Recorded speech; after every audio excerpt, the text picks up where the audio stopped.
as leaders often face moments when doing what's right for the business clashes with what's popular among employees.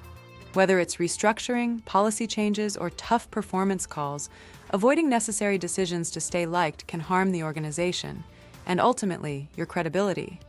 The key isn't to disregard employee sentiment, but to navigate resistance with clarity, empathy, and resolve. Below are actionable strategies to enforce tough decisions while maintaining trust and morale.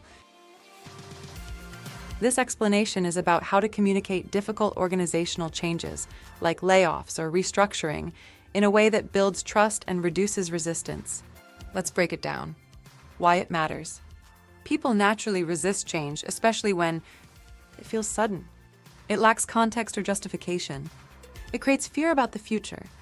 When leaders are transparent, it helps. Reduce anxiety and speculation. Build trust even in tough times. Encourage cooperation and understanding. How to do it.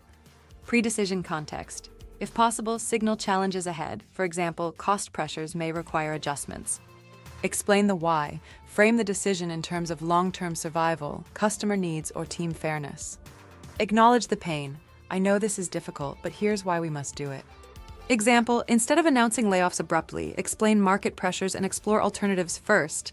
For example, hiring freezes. People are more likely to support a decision if they feel they had a voice in shaping it.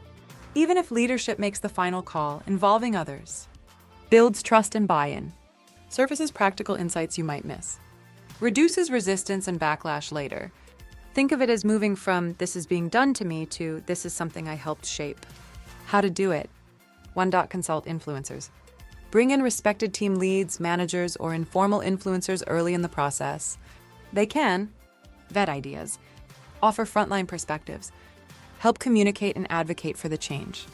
Example, we're considering changes to our remote work policy. I'd like your input before we finalize anything. 2. Pilot changes. Before rolling out a change company-wide, test it with a small group. This helps identify issues early, refine the approach, build a case with real-world data. Example, we'll pilot the new hybrid schedule with the marketing team for 1 month and gather feedback. 3. Incorporate feedback. Show that feedback was heard and considered.